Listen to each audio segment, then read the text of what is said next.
Hello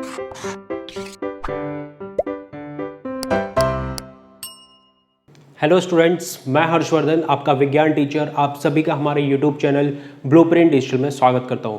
बच्चों, आज हम लोग कक्षा 9 का अध्याय 1 स्टार्ट करेंगे, जिसका नाम है हमारे परिवेश में द्रव्य, यानी कि मैटर इन आवर सराउंडिंग। ये इस अध्याय पर आज हमारी पहली वीडियो है, यानी कि भाग 1 है। बच्चों, आज की इस वीडियो में हम लोग सबसे पहले समझेंगे कि द्रव्य यानी कि मैटर होते क्या हैं और वो बने किससे होते हैं? कणों से। कणों यानी कि पार्टिकल्स। तो सबसे पहले हम समझेंगे कि मैटर होता क्या है, द्रव्य होता क्या है। फिर हम लोग समझेंगे कि वो बनते किससे हैं? पार्टिकल से, कणों से। छोटे छोटे बहुत छोटे छोटे पार्टिकल्स होते हैं, उनसे मिलकर के ही हमारा क्या बनता है? द्रव्य। फिर हम लोग बच्चों उनके जो प्रमाण हैं कि द्रव्य में कणों का प्रमाण क्या होता है वो हम लोग समझेंगे। और उसको समझने के लिए हम लोग तीन विधियां कह लो या फिर 3 तरह के अध्ययन हमको करने हैं। पहला क्या होगा? द्रव्य में ठोस का घुलना, दूसरा 2 गैसों का मिश्रण, और तीसरा जल में परागकणों की गति। अब यही तीनों जो विधियां हैं या अध्ययन जो हम लोग करेंगे, इनसे हमें सबूत मिल जाएगा, प्रमाण मिल जाएगा कि जो भी हमारे द्रव्य होते हैं वो बने किससे होते हैं बच्चों? कणों से। बच्चों, वीडियो को स्टार्ट करने से पहले मैं सभी से निवेदन करता हूं कि आप हमारी इस वीडियो को लाइक करें, अपने दोस्तों के साथ शेयर करें, और अभी तक आपने हमारे चैनल को सब्सक्राइब नहीं करा है तो जल्दी से सब्सक्राइब करें। तो बच्चों, आइए स्टार्ट करते हैं आज की वीडियो को।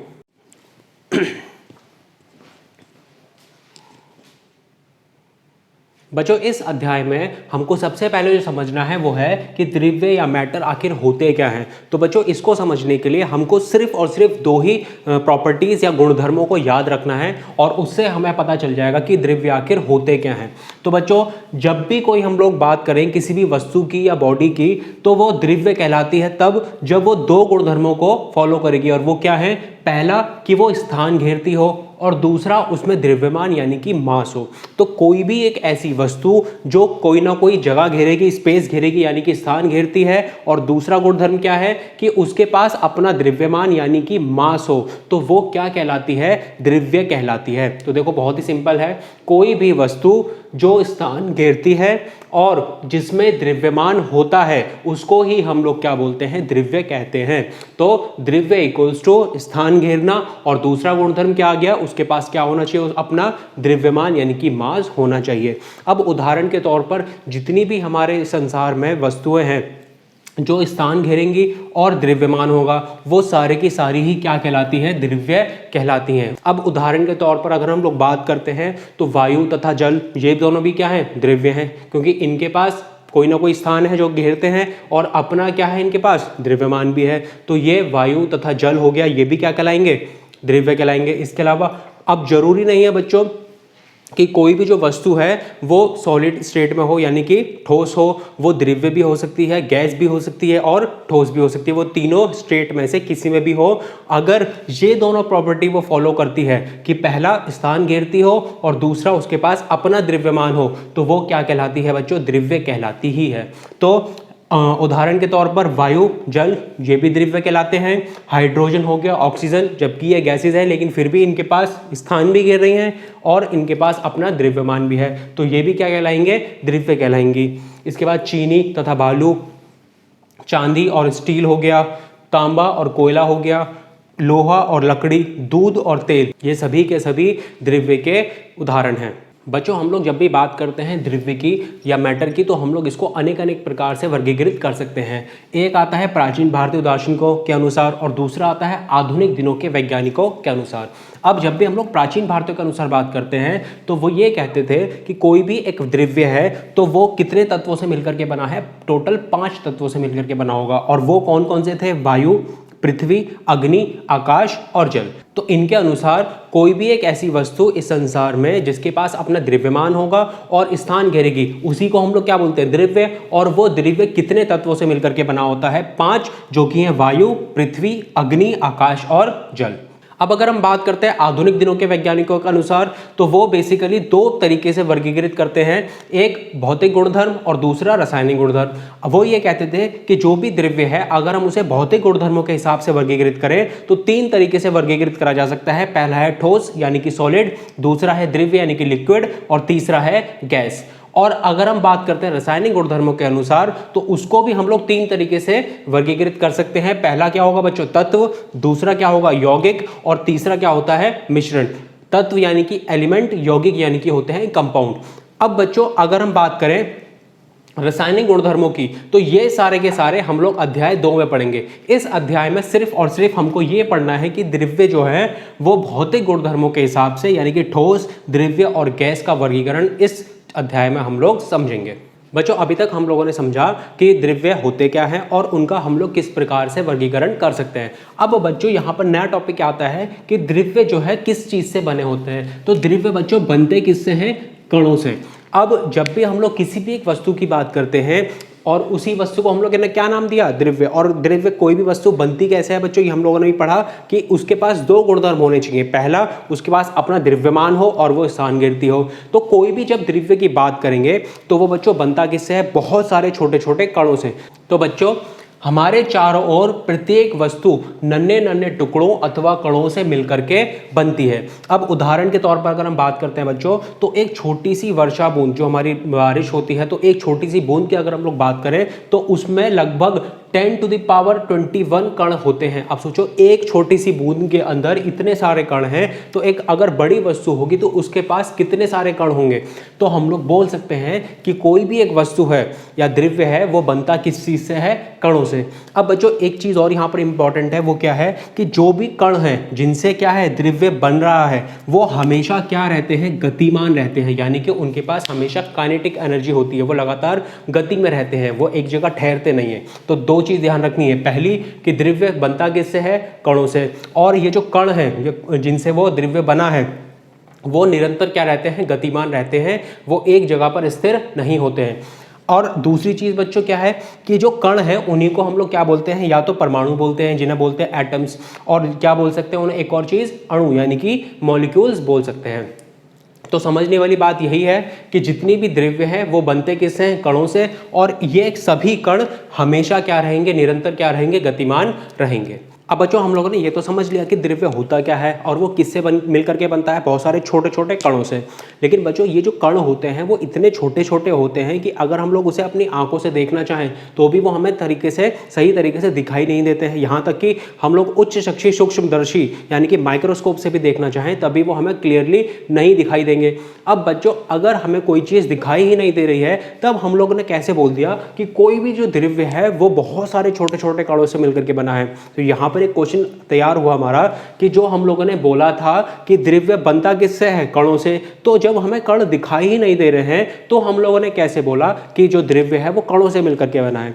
और दूसरी चीज हम लोगों ने बच्चों ये भी बोला था कि जितने भी कण होते हैं जिनसे द्रव्य बनता है वो लगातार कैसे होते हैं, गतिमान रहते हैं, यानी कि मोशन में रहते हैं। तो अब ये हम लोगों ने बोला कैसे, इसका प्रमाण क्या है। तो बच्चों इन दोनों ही पॉइंटों को सिद्ध करने के लिए हम लोग कुछ अध्ययन करेंगे। और वो अध्ययन क्या कहते हैं कि पहला क्या है, द्रव्य में ठोस को घोलना, दूसरा 2 गैसों को मिश्रित करना, और तीसरा जल में परागकणों की गति। तो इन तीनों विधियों से या इन तीनों अध्ययन से हम लोग ये पता कर पाएंगे, ये प्रमाण मिल जाएगा कि जितने भी हमारे द्रव्य हैं वो बनते किससे हैं, कणों से मिलकर के बनते हैं। और वो सभी के सभी कण जो होते हैं वो लगातार निरंतर क्या होते हैं, गतिमान रहते हैं। बच्चों अगर हम बात करें हमारे पहले अध्ययन यानी कि द्रव्य में ठोस को घोलने की, तो हम लोगों ने बच्चों 2 पदार्थ लिए, यहाँ पर 2 द्रव्य लिए हैं। पहला क्या है हमारे पास, पोटेशियम परमैंगनेट, और दूसरा क्या है हमारे पास जल। अब बच्चों अगर हम लोग बात करते हैं जल की, तो जल क्या होता है, रंगहीन होता है, उसका अपना तो कोई रंग नहीं होता।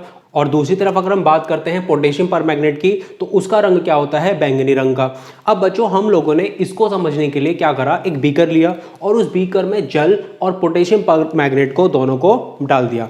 अब इस फर्स्ट पिक्चर की अगर हम बात करते हैं, पहले चित्र की, तो देखो जल जो है बच्चों, जो ब्लैक डॉटेड हैं वो हमें साफ साफ दिखाई दे रहे हैं कि जल का कोई अपना रंग नहीं है।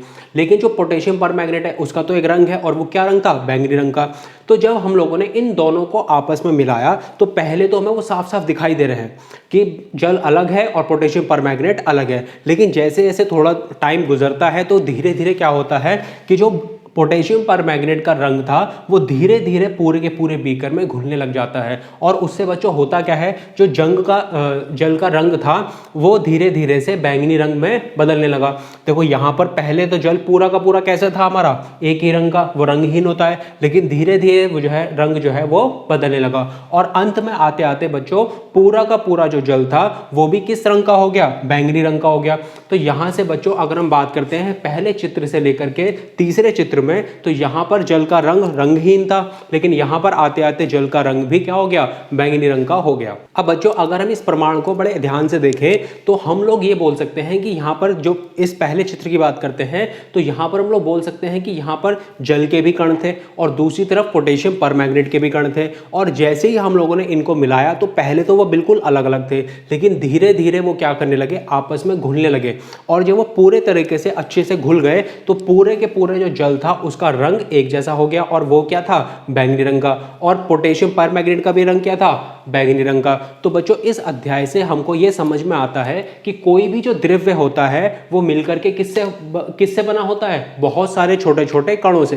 अगर ऐसा नहीं होता तो यहाँ पर जो जल का पहले रंग क्या था, रंगहीन, और बाद में होते होते क्या हो गया, बैंगनी रंग का। तो वो दोनों के दोनों ये हमें बताते हैं, दोनों चित्र, कि जो भी द्रव्य है वो किससे बना है, कणों से मिलकर के बना है। तो बच्चों पहली जो प्रॉपर्टी थी वो तो क्लियर हो गई कि जो द्रव्य है किससे बने होते हैं, कणों से। अगर हम लोग दूसरी प्रॉपर्टी की बात करते हैं जो मैंने बताई थी आपको कि जितने भी कण होते हैं वो क्या होते हैं, निरंतर गतिमान रहते हैं। तो देखो बच्चों पोटेशियम परमैंगनेट के जो कण थे वो धीरे धीरे कहां पर जाके मिलने लगे, जल के कणों में। अगर वो गतिमान नहीं होते, वो एक ही जगह पर स्थिर होते, तो क्या ये इन दोनों के कण आपस में मिल पाते, बिल्कुल भी नहीं। तो हम लोग ये भी बोल सकते हैं इस अध्ययन से कि जितने भी कण होते हैं वो सभी मिलकर के क्या बनाते हैं, द्रव्य को बनाते हैं, और वही कण लगातार यानी निरंतर गतिमान भी रहते हैं। अब बच्चों अगर मैं इस अध्ययन को एक बार दोबारा से ध्यान से देखता हूं तो जल और पोटेशियम परमैंगनेट के जितने भी कण थे हम लोगों ने उनको मिलाया नहीं, वो आपस में अपने आप ही मिश्रित हो गए और वो अच्छे तरीके से घुल गए। इसीलिए जो जल का रंग था वो बाद में कैसा हो गया, बैंगनी रंग का हो गया।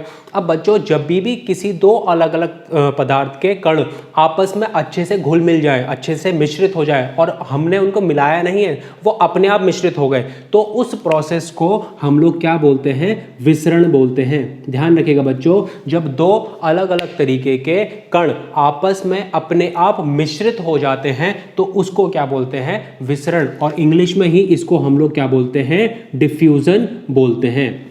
बच्चों हम लोग बात करते हैं दूसरे प्रमाण की, यानी कि दो गैसों को मिश्रित करना है। अब बच्चों हम लोगों ने यहाँ पर दो अलग अलग जो है गैस ली है, एक है वायु जो कि रंगहीन होती है, उसका अपना रंग नहीं होता है, और दूसरी हमारे पास ब्रोमीन जिसका क्या रंग होता है, लाल और भूरा रंग। अब बच्चों हम लोगों ने इस प्रमाण को समझने के लिए दो अलग अलग गैस जार लिए, जिसमें से एक में हम लोगों ने क्या लिया, ब्रोमीन, और दूसरे में हम लोगों ने वायु ली, और उनको इस तरीके से रखा है कि नीचे हमारे पास क्या आ गया, ब्रोमीन गैस जार, और ऊपर क्या आ गया हमारे पास, वायु गैस जार। अब बच्चों हम लोगों ने जैसे बताया कि वायु कैसी होती है, रंगीन होती है, तो वो बिल्कुल रंगीन है, उसका कोई रंग नहीं है, और जो ब्रोमीन थी उनका कैसा रंग था, लाल और भूरे रंग। अब जब हम लोगों ने इनको एक दूसरे के ऊपर इस तरीके से रखा तो पहले तो ये आपस में घुले नहीं, ये अलग अलग थे, हमें साफ साफ दिखाई दे रहा है, लेकिन जैसे जैसे टाइम गुजरेगा बच्चों होगा क्या, ये जो पूरा का पूरा जार था वो किस रंग का हो जाएगा, लाल और भूरे रंग का हो जाएगा। अब ऐसा हुआ क्यों, क्योंकि जो भी ब्रोमीन गैस के कण थे वो धीरे धीरे कहाँ पर जाने लगे, ऊपर की तरफ जाने लगे, और वायु के कण जो थे वो धीरे धीरे नीचे की तरफ आने लगे। अब हुआ क्या कि वो आपस में अच्छे से घुल गए। अब बच्चों ध्यान रखना, हम लोगों ने यहाँ पर इनको घुलाया नहीं है, हम लोगों ने इनको मिलाया नहीं है, वो आपस में अपने आप मिश्रित हुए हैं। और अभी मैंने आपको बताया था कि जब भी दो अलग अलग तरीके के मिश्रण के कण जो है आपस में मिलते हैं तो हम लोग उसको क्या बोलते हैं, विसरण बोलते हैं। इसी तरीके से अगर बच्चों मैं एक और उदाहरण लेता हूँ, जब हम लोग पानी में चीनी को घोलते हैं तो वो धीरे धीरे अपने आप उसमें जो कण हैं दोनों के वो आपस में मिश्रित हो जाते हैं, हम लोग उसको मिलाते तो नहीं है। अब आप लोग ये कहोगे कि जब हम लोग मिलाते हैं तो उसको हिलाते हैं ना, उसको चलाते हैं, तब जाकर के वो आपस में मिश्रित होते हैं। तो बच्चों ऐसा बिल्कुल है, आप उसे जब हिलाते हो या मिला रहे हो तब वो जाकर के क्या हो रहा है, मिश्रित हुए। लेकिन अगर आप उसको नहीं भी हिलाओगे तब भी वो कुछ टाइम बाद बाद अपने आप मिश्रित हो जाएंगे। हम लोग उसको इस तरह से चलाते हैं ताकि वो जल्दी से वहाँ पर मिश्रित हो जाए, लेकिन अगर हम लोग उसको मिलाने की कोशिश ना करें, ना उसको हिलाएं, तो भी वो अपने आप मिश्रित हो जाते हैं। तो बच्चों जब भी हम लोग बात करेंगे कि दो ऐसे कण जो अपने आप आपस में मिश्रित हो जाते हैं, उनको हम लोग क्या बोलेंगे? विसरण कहा जाता है। ठीक है बच्चों। तो बच्चों अब हमें इन दोनों प्रमाणों से समझ में आ गया कि जितने भी हमारे द्रव्य हैं वो किससे मिलकर के बने होते हैं? बहुत सारे छोटे छोटे कणों से मिलकर के बने होते हैं। और यही जो कण होते हैं बच्चों वो निरंतर गतिमान रहते हैं, यानी कि अगर वो गतिमान नहीं होते तो वो आपस में कैसे मिलते हैं? जब वो गतिमान है तभी तो वो आपस में घुल पा रहे हैं, और जैसे ही वो घुलते हैं अपने आप, उसको हम लोग क्या बोलते हैं? विसरण बोलते हैं। क्लियर है बच्चों? अब बच्चों बात करते हैं हम लोग तीसरे प्रमाण की, यानी कि जल में पराग कणों की गति को। अब इसको समझने के लिए सबसे पहले बच्चों हमें पराग यानी कि पोलन क्या होते हैं और पराग कण यानी कि पोलन ग्रेन्स क्या होते हैं, ये हमें पता होना चाहिए। तो बच्चों अगर हम बात करते हैं पोलन यानी कि पराग की, तो किसी पुष्प के नर अंग से मुक्त एक पदार्थ क्या होता है? पराग यानी कि पोलन कहा जाता है। और यही जो पराग होता है बच्चे, उसके अंदर क्या होते हैं? बहुत सारे कण होते हैं, और उन्हीं कणों को हम लोग क्या बोलते हैं? परागकण यानी कि पोलन ग्रेन्स बोलते हैं। तो पराग में परागकण नामक सूक्ष्मदर्शी कण होते हैं। ठीक है बच्चों। अब बच्चों हुआ क्या, सन 1827 में रॉबर्ट ब्राउन ने एक छोटा सा एक्सपेरिमेंट करा। उन्होंने जल में बहुत ही छोटे छोटे पराग कणों को निलंबित कर दिया, और जैसे ही उन्होंने उसको इसमें मिलाया तो उन्होंने देखा कि जितने भी पराग के कण हैं वो आपस में टकराते हुए जलों के कणों के साथ लगातार गतिमान कर रहे हैं, वो लगातार टेढ़े मेढ़े तरीके से घूम रहे हैं। और देखो जैसे ये हमारे पास एक छोटा सा चित्र है, इसमें ये जो रेड डॉटेड है ये क्या है? सभी के सब पराग कण हैं, और ये पूरा का पूरा जो है हमारा जल का अदृश्य गतिमान कण है। अब हुआ क्या, जैसे ही उन्होंने इसमें निलंबित किया तो जो भी हमारे पराग कण थे वो लगातार टेढ़े मेढ़े तरीके से आपस में जो जल के कण थे उनसे टकराते हुए टेढ़े मेढ़े तरीके से घूमने लगे। तो बच्चों अगर हम लोग इसको ध्यान से देखें तो अगर वो जो कण है वो लगातार टेढ़े मेढ़े तरीके से घूम रहे हैं, तो हमें इतना तो समझ में आ गया ना कि कोई भी जो द्रव्य है वो बहुत सारे छोटे छोटे कणों से मिलकर के बना है। और दूसरी चीज यहाँ पर भी और भी क्या समझ में आई कि जितने भी हमारे कण हैं वो आपस में लगातार टकरा रहे हैं, और यानी कि वो हमेशा गतिमान रहते हैं। तो यहाँ से दोनों के दोनों पॉइंट्स हमारे फिर से सिद्ध हो गए। और बच्चों एक और रॉबर्ट ब्राउन जी ने एक और बात बोली, वो ये कहा कि जितना ज़्यादा जो पानी है वो गर्म होगा उतनी ही तेजी के साथ ये जो जितने भी पराग के कण हैं वो उतनी ही तेजी से निरंतर गतिमान करेंगे। तो जितना ज़्यादा जल गर्म होगा उतनी ही तेजी से वो गतिमान करेंगे। क्लियर है बच्चों? और बच्चों ये जो जितने भी कण थे वो जो टेढ़े मेढ़े तरीके से बात कर रहे हैं उसी को हम लोग क्या बोलते हैं? Brownian motion. तो देखो बच्चों द्रव्य या गैस में निलंबित छोटे कणों की टेढ़ी मेढ़ी गति ब्राउनी गति कहलाती है। इसी को हम लोग क्या बोलते हैं? ब्राउनियन मोशन कहते हैं। अब बच्चों मैंने यहाँ पर द्रव्य और गैस दोनों ही लिखा है। इसका मतलब क्या है? देखो यहाँ पर जो हम लोगों ने एग्जाम्पल पढ़ा था वो किसका एग्जाम्पल था? द्रव्य का। अब अगर हम लोग बात करते हैं गैस की, तो आपने देखा होगा जब सूर्य की किरणें जो है एक कमरे में आती हैं, प्रकाश की किरणें जब एक कमरे में आती हैं तो वो साफ साफ हमें दिखाई देती हैं, और उसमें बहुत सारे धूल के कण होते हैं बहुत छोटे छोटे, और वो आपस में गतिमान करते रहते हैं, टकराते रहते हैं एक दूसरे के साथ, वो हमें साफ साफ दिखाई देता है। तो जरूरी नहीं है कि जो ब्राउनी मोशन है वो द्रव्य में ही हो, वो गैस में भी हो सकता है। तो जब भी बात आएगी आपसे अगर कोई क्वेश्चन पूछता है कि जो टेढ़ी मेढ़ी गति से कण घूमते हैं उसको हम लोग क्या बोलते हैं? तो ब्राउनी गति। और अगर वो आपसे ये पूछता है कि क्या ये सिर्फ द्रव्य या लिक्विड में ही होगा, तो ऐसा नहीं है, ये द्रव्य में भी हो सकता है और गैस में भी हो सकता है।